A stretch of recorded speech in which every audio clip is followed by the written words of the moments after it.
दोस्तों नमस्कार, मैं हूं अमित कुमार और आप देख रहे हैं दी भगवा। बिहार में बिजनेसमैन गोपाल खेमका की हत्या ने मुख्यमंत्री नीतीश कुमार के सुशासन वाले इकबाल पर सवाल खड़े कर दिए हैं। इस मर्डर के पीछे क्या किसी नेता का हाथ है? क्या बिहार के बड़े कारोबारी गोपाल खेमका की हत्या के तार किसी दबंग विधान पार्षद से वाकई जोड़ रहे हैं? और अगर ऐसा है तो वो नेता कौन है? कौन है वो बाहुबली? कौन है वो सफेद पोश? आम लोगों की जुबान पर इस वक्त सिर्फ यही सवाल है। बिहार पुलिस के डीजीपी विनय कुमार ने 3 आला पुलिस अधिकारियों के साथ एक लंबी प्रेस कॉन्फ्रेंस की। 72 घंटे की जांच, गोपाल खेमका हत्याकांड की जांच आखिर कहां तक पहुंची, इसमें यह बताया गया। तकरीबन 27 मिनट तक चली इस प्रेस कॉन्फ्रेंस में कई सुलगते हुए सवाल पूछे गए। इस पर क्या जवाब मिला वो मैं आपको आगे बताऊंगा, लेकिन पहले उस नेता की बात जिसके इस हत्याकांड से कनेक्शन होने की बात खबरों के गलियारों में गर्म है। तो इस पर पुलिस ने क्या कहा, सबसे पहले मैं आपको यही बता देता हूं। आगे कई और भी सनसनीखेज बातें बताऊंगा जो पुलिस ने खुलासे किए हैं, उसकी विस्तार से एक एक बात की जानकारी आपको दूंगा। DGP Vinay Kumar, ADG Kundan Krishnan, zonal IG Patna Bhrigu Srinivasan इस प्रेस कॉन्फ्रेंस में मौजूद थे और उनके साथ थे पटना के एसएसपी कार्तिकेय के शर्मा। लेकिन नेता वाले सवाल का जवाब दिया इन चारों वरिष्ठ पुलिस अधिकारियों के बीच एसएसपी कार्तिकेय के शर्मा ने। पटना के एसएसपी से पूछा गया कि इस हत्याकांड में एक एमएलसी के भी जुड़े होने की चर्चा है, आखिर बिहार की पुलिस क्या कहना चाहती है इस पर? पटना पुलिस इस पर क्या कहेगी? तो एसएसपी कार्तिकेय शर्मा ने इसका खंडन नहीं किया। यह सबसे अहम बात है, सबसे बड़ी बात है कि पटना पुलिस ने इसका खंडन नहीं किया। कहा क्या इस सवाल पर? उन्होंने गोपाल खेमका की हत्या के राजनीतिक कनेक्शन की आशंका पर कहा। पटना के एसएसपी ने कहा कि राजनीतिक रूप भी हो सकता है, लेकिन जो एविडेंस मिलेगा, जो आगे पूछताछ होगी, उस पर आगे की कार्रवाई की जाएगी। यानी पुलिस का इनकार नहीं है, पुलिस खंडन नहीं कर रही। यानी बिहार के डीजीपी सहित इन दिग्गज पुलिस अधिकारियों की प्रेस कॉन्फ्रेंस के बाद यह सवाल और भी बड़ा हो गया है कि अगर इस मामले का सियासत से किसी तरह का कोई कनेक्शन है तो वो सफेद पोश कौन है जो चाहता था कि कारोबारी गोपाल खेमका न रहे, उनका कत्ल कर दिया जाए।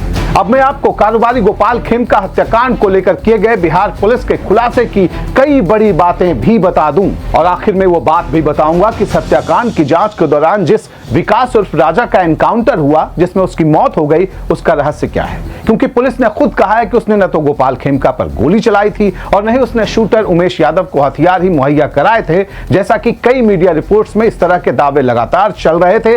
लगातार ये सवाल भी किया जा रहा है कि आखिर विकास उर्फ राजा को पुलिस जिंदा क्यों नहीं पकड़ पाई, क्योंकि अगर वो जिंदा होता तो कई सवालों की जानकारी वो दे सकता था, कई अहम सुराग दे सकता था। यहां गौर करने वाली बात यह है कि इस एनकाउंटर में कोई पुलिसकर्मी जख्मी नहीं हुआ। जोनल आईजी कह रहे हैं कि गोली चली लेकिन पुलिस वाले बाल बाल बच गए। आगे इस एनकाउंटर को लेकर तैर रही कुछ चर्चाओं के बारे में भी मैं आपको बताऊंगा, क्योंकि कई सारे सवाल इसको लेकर उठ रहे हैं और कई चर्चाएं भी हैं। पुलिस ने क्या कहा यह भी जानना जरूरी है, उस पहलू की भी बात करूंगा। लेकिन पहले गोपाल हत्याकांड के पुलिस के बड़े खुलासे की बात कि आखिर वो शूटर उमेश यादव और सुपारी देने वाले कारोबारी अशोक साव तक कैसे पहुंची।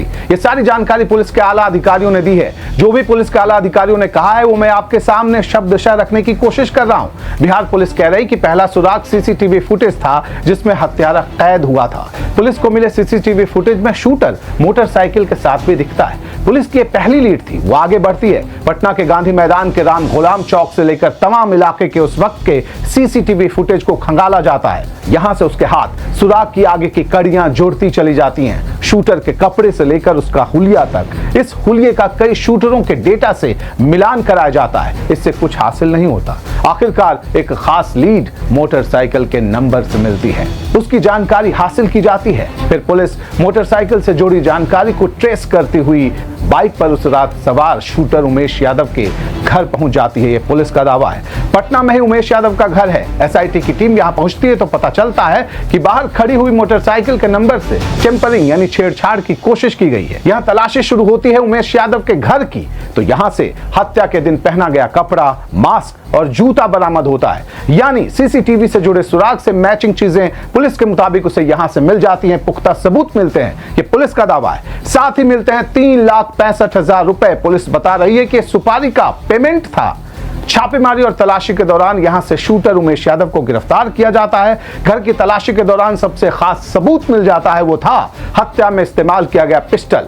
पुलिस की माने तो ये वही पिस्टल है जिससे गोपाल खेमका की जान ली गई, उन पर फायरिंग कर उनकी हत्या की गई। पुलिस के मुताबिक उमेश यादव ने हथियार को घर के ऊपर वाले फ्लोर पर अपने भाई के बंद कमरे में रख रखा था। यहां से 59 राउंड गोलियां भी बरामद की जाती हैं। इनमें से 56 राउंड 7.5 mm की गोलियां और 3 राउंड 9 mm की गोलियां थी। शूटर उमेश यादव को गिरफ्तार कर लिया जाता है। अब सवाल था कि हत्या की सुपारी किसने दी थी। पुलिस का दावा है कि सुपारी अशोक साव नाम के कारोबारी ने दी थी और ये बातें बताए उमेश यादव ने। गिरफ्तारी के बाद जो पूछताछ हुई उस दौरान रियल एस्टेट का कारोबार कर रहा है इन दिनों अशोक साव और पहले से आपराधिक इतिहास रहा है। 2 बड़े बिजनेसमैन की हत्या जो पटना में सालों पहले हुई थी, इसमें अशोक साव का नाम आ चुका है। अशोक साव बिहार शरीफ का रहने वाला है। शादी के एक फंक्शन में 1.5 साल पहले उसकी मुलाकात बिहार शरीफ के ही रहने वाले शूटर उमेश यादव से हुई थी। इसके बाद उमेश उसके लिए काम करने लगा। पहले छोटा मोटा काम किया करता था,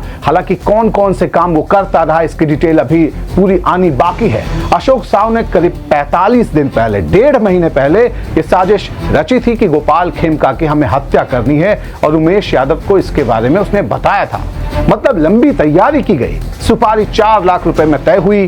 50,000 रुपए अशोक साव ने उमेश यादव को एडवांस में दे दिए, अग्रिम भुगतान कर दिया। बाकी के बचे कितने? 3.5 लाख रुपए। इसके बाद उमेश ने शूटर की तलाश शुरू की, क्योंकि अब तक उसे सिर्फ हत्या करवाना भर था। उसे कहा था अशोक साव ने कि हत्या करवानी है किसकी? गोपाल खेमका की। इसके लिए जो करना है करो।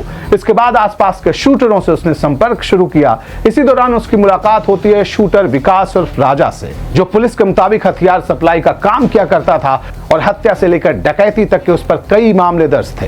अब पुलिस बता रही कि विकास उर्फ राजा ने गोपाल खेमका की हत्या के लिए जो डिमांड की वो उमेश यादव को काफी ज्यादा लगी।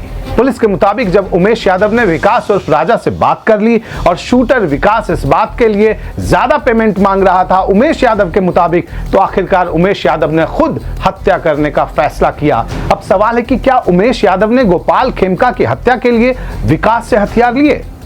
पुलिस ने जो इस पर जवाब दिया वो चौंकाने वाला है। तमाम सूत्रों के हवाले से जो खबरें बताई जा रही थी मीडिया रिपोर्ट्स में, वो बातें सही नहीं निकली है।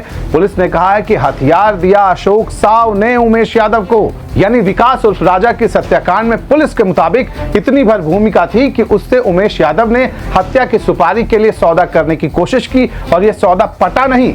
अब आपके मन में यह सवाल लगातार कौंध रहा होगा कि साजिश को उमेश यादव और अशोक साव ने आगे कैसे बढ़ाया, क्या क्या किया। तो बता दें आपको, पुलिस ने बताया कि रेकी शुरू की गई। अशोक साव ने गोपाल खेमका के रूटीन के बारे में शूटर उमेश को एक एक बात की जानकारी दी। पूरी बात बताई कि वो रात के 8 बजे गांधी मैदान के पास स्थित अपने घर से बांकीपुर क्लब जाते हैं और फिर 11:30 बजे रात के करीब वापस लौटते हैं। इस बीच बाकरगंज में एक दोस्त को कार से उतारा भी करते हैं, ये भी बताया गया। कार की पहचान की, नंबर की पहचान की। इसके बाद उमेश यादव ने, शूटर ने, रेकी पूरी हुई। उसके बाद तारीख तय हुई 4 जुलाई की। 4 जुलाई को उमेश यादव गोपाल खेमका की कार के पीछे चल रहा था। जैसे ही गोपाल खेमका बांकीपुर क्लब से लौटते वक्त बाकरगंज मोड़ पर उनकी गाड़ी पहुंचती है, वो पहुंचते हैं तो वहां पे वो अपने दोस्त को उतारते हैं। पुलिस के मुताबिक इस दौरान शूटर उमेश तब तक वहां पे मौजूद था। जब वो देखता है कि बाकरगंज पे ये अपने दोस्त को उतार चुके हैं तो वो बाइक से गांधी मैदान के राम गुलाम चौक के पास स्थित गोपाल खेमका के घर के बाहर तेजी से पहुंच जाता है। पहले ही पहुंच जाता है। वो बाइक से यहां पहले आ गया ताकि गोपाल खेमका जब कार से गेट के पास पहुंचे तो पहले से तय साजिश के मुताबिक मेन गेट खुलने के वक्त उन्हें गोली मार दी जाए। 4 जून की रात तकरीबन 11:30 बजे गोपाल खेमका के तय प्लान के मुताबिक उमेश यादव हत्या कर देता है, उन पर फायरिंग करता है जिसमें उनकी मौत हो जाती है और इसके बाद जिस बाइक से वो आया था उसी बाइक से वो फरार हो जाता है। और फिर जैसा कि मैंने आपको बताया कि इसी बाइक के नंबर से मिले लीड से पुलिस के दावे के मुताबिक वो उसके घर तक पहुंच गई, शूटर के घर तक पहुंच गई। इधर इस वारदात ने बिहार में कोहराम मचा दिया था। अगले दिन अशोक साव शूटर उमेश यादव से पहले से तय प्लान के मुताबिक जेपी गंगा पथ जो पटना में है वहां पर मिलता है। इसमें वो उमेश यादव को 3.5 लाख रुपए देता है, यानी सुपारी के 4 लाख रुपए के बाकी बचे पैसे 50,000 रुपए वो एडवांस में दे चुका था। बाकी के 3.5 3 लाख रुपए वो देता है उमेश यादव को। एक खास चीज और होती है इस दौरान, आपस में बातचीत के लिए खरीदे गए नए मोबाइल फोन को भी अशोक साव उमेश यादव को दे देता है। मतलब इन दोनों में जो बातचीत चल रही थी वो नए सिम के फोन के जरिए चल रही थी, नए मोबाइल फोन से चल रही थी। लेकिन इसका सिम नहीं देता अशोक साव उमेश यादव को, यह बेहद खास बात है। और अहम बात यह भी कि यह सिम उमेश यादव के नाम से ही खरीदा गया था, यानी हत्याकांड में अशोक साव का नाम ना आ जाए इसके लिए अशोक साव ने पूरी प्लानिंग की थी। पुलिस ने इस खुलासे के दौरान एक दिलचस्प जानकारी भी दी। उसने ये बताया कि उमेश यादव को जो सुपारी के पेमेंट के बतौर पैसे मिले थे उसमें से 35,000 रुपए बरामद नहीं किए गए। पुलिस ये कह रही है कि उमेश ने बताया पूछताछ के दौरान कि उसके बच्चों के स्कूल की फीस बकाया थी। पुलिस कह रही कि उसने सुपारी के इस 35,000 रुपए की रकम से अपने बच्चों की स्कूल की फी चुकाई है। पुलिस के मुताबिक उमेश यादव से गहन पूछताछ के बाद अशोक साव के घर पर छापेमारी होती है, उसे गिरफ्तार किया जाता है। उसके घर से अत्याधुनिक बरेटा 9mm की पिस्टल बरामद की जाती है। 70 राउंड गोलियां मिलती हैं अशोक यादव के घर से। 6.5 लाख रुपए का कैश मिलता है पुलिस बता रही है। और यहां से मिलते हैं जमीन के थोक के भाव में कागजात। पुलिस के मुताबिक यहां से भारी मात्रा में कागजात बरामद किए जाते हैं। पुलिस इस बात पर जोर देती है कि हाल के दिनों में अशोक साव की जमीन से जुड़े व्यापारिक संबंधों में खटास आ गई थी। पुलिस इस बात पर सीधे सीधे कुछ नहीं कह रही, पक्के तौर पर अभी नहीं कह रही, इशारे दे रही है कि गोपाल खेमका और अशोक साव के बीच कोई जमीन को लेकर हाल के दिन में इतना विवाद पैदा हो गया था जो निश्चित तौर पर हत्या की ये वजह बनी। पुलिस इस पर इशारे दे रही, ज्यादा नहीं बता रही। वो ये कहती है कि जमीन के कारोबार वाले एंगल से हत्याकांड के कनेक्शन की वो जांच कर रही है और सब कुछ अभी अंडर इन्वेस्टिगेशन है, यानी जांच के दायरे में, ज्यादा कुछ बताया नहीं जा सकता। लेकिन इस बीच एडीजी कुंदन कृष्णन अपने फोन पर बातचीत की एक रिकॉर्डिंग बीच प्रेस कॉन्फ्रेंस में प्ले करते हैं। जो ऑडियो रिकॉर्डिंग है फोन की, दावा किया जा रहा है कि यह रिकॉर्डिंग अशोक साव के फोन से मिली है। जमीन विवाद पर यहाँ पे दो शख्स के बीच बातचीत हो रही है। इसमें जमीन के कागजात का जिक्र आता है। बातचीत में बेहद तल्खी नजर आती है, गाली गलौज भी है। इसी दौरान कारोबारी गोपाल खेमका का भी जिक्र आता है इस फोन की बातचीत में। एडीजी कुंदन कृष्णन बताते हैं कि ऐसी कई बातचीत उसके फोन से मिली है। पुलिस कह रही है कि अब आवाज का मिलान किया जाएगा। लग रहा है अशोक साव एक तरफ से बोल रहे हैं, दूसरी तरफ से कौन बोल रहा है, दोनों तरफ से कौन कौन है, पूरी इसकी जानकारी हासिल की जाएगी। कैसे आवाज के मिलान के बाद जो जांच होती है फोरेंसिक, उस तरह से ऑडियो फोरेंसिक जो जांच होगी उस लिहाज से। पुलिस ने फिलहाल ये नहीं बताया कि आखिर फोन की रिकॉर्डिंग में दो शख्स के बीच जो बातचीत हो रही है वो कौन कौन है। माना जा रहा है कि एक तरफ से अशोक साव है, इसकी पुष्टि पुलिस ने नहीं की है। इतना भर कहा है कि आवाज का भी मिलान किया जाना है। और भी कई कारोबारी हैं, पुलिस ये बता रही है। इतना भर कहा है पुलिस ने कि और भी कारोबारी हैं जिनका जमीन को लेकर इंटरेस्ट था। कौन सी जमीन थी, सवाल यह कौन कारोबारी थे, आखिर गोपाल खेमका को लेकर किस जमीन पर किस कारोबारी के साथ किस तरह का विवाद था और अशोक साव इस विवाद से किस तरह से जुड़ रहा था, इस पर पुलिस अभी चुप है। और यह कह रही कि जांच में यह बात सामने आई है कि जमीन विवाद को लेकर खटास पैदा हो गई थी। अब अशोक साव के आवाज को मैच कराया जाएगा। साथ ही पुलिस कह रही कि गोपाल खेमका के मोबाइल और लैपटॉप में जो सूचनाएं थी उसे भी मैच कराया जाएगा, जिससे जमीन विवाद वाले एंगल की पूरी सच्चाई पता लग सके, सारे तथ्य सामने आ सके। डीजीपी विनय कुमार ने दो टूक कहा कि जमीन के भयंकर विवाद की बात सामने आई है जिसको लेकर काफी तल्खी चल रही थी। अब कई लोग जांच के दायरे में आएंगे, इनसे पूछताछ होगी। सवाल पूछा गया कि क्या जेल से सुपारी देकर हत्या कराने वाली चर्चाओं में कोई दम है। गैंगस्टर अजय वर्मा जो जेल में बंद है, इस मर्डर से उसका क्या कनेक्शन है। कई सूत्रों के हवाले से यह खबर भी चली कि अजय वर्मा का हाथ इस हत्याकांड के पीछे है। हालांकि पुलिस ने अभी तक इस पर कुछ नहीं कहा, लेकिन पुलिस ने खंडन नहीं किया। पुलिस ने कहा जांच होगी, हर पहलू की जांच हो रही, यानी पुरानी थ्योरी अभी भी अपनी जगह है। तो ये सवाल फिर मैं आपके सामने रख रहा हूं कि क्या इस हत्याकांड में अशोक साव और उमेश यादव के साथ ही एनकाउंटर में पहले ही ढेर किए जा चुके विकास और राजा का ही कनेक्शन है, या फिर ये सिर्फ शुरुआत भर है। इसके पीछे कई सफेद पोश हो सकते हैं, बड़ा गैंगस्टर हो सकता है, कोई नेता हो सकता है, बड़ा रैकेट हो सकता है, कोई क्राइम नेटवर्क है, या फिर कोई नेता, विधान पार्षद। तमाम तरह की चर्चाएं गर्म है और पुलिस ने किसी बात का खंडन नहीं किया है। आगे पुलिस इसका जवाब जांच के बाद देगी या नहीं देगी, ये देखने वाली बात होगी। पुलिस अभी जांच की बात कर रही, किसी एंगल को खारिज नहीं कर रही। डीजीपी विनय कुमार ने गोपाल खेमका के बेटे गुंजन खेमका के 6 साल पहले हुए मर्डर के मामले से भी इसके कनेक्शन का खंडन नहीं किया है। ये मैं खास बात आपको बता दूं, 6 साल पहले वैशाली में जो गोपाल खेमका के बेटे थे गुंजन खेमका, उनका मर्डर कर दिया गया था और उस केस से कहीं कोई कनेक्शन तो नहीं है। चर्चाएं लगातार चल रही हैं, सवाल पूछे जा रहे हैं, क्योंकि इस केस में जो इन्फॉर्मेंट थे, जो केस दर्ज कराया था आरोपियों के खिलाफ, वो थे गोपाल खेमका, जिन्होंने अपने बेटे की हत्या का केस दर्ज कराया था। इस लिहाज से ये सवाल पूछा जा रहा था कि कहीं उस केस में तो इन्हें निशाना नहीं बना लिया गया। इस पर डीजीपी विनय कुमार ने कहा कि इस पहलू की भी जांच हो रही कि गुंजन खेमका हत्याकांड के जो आरोपी अभी जेल में बंद हैं, क्या उनका भी कोई कनेक्शन है। यहां यह तथ्य बेहद खास है, मैं इस पर जोर दे रहा हूं।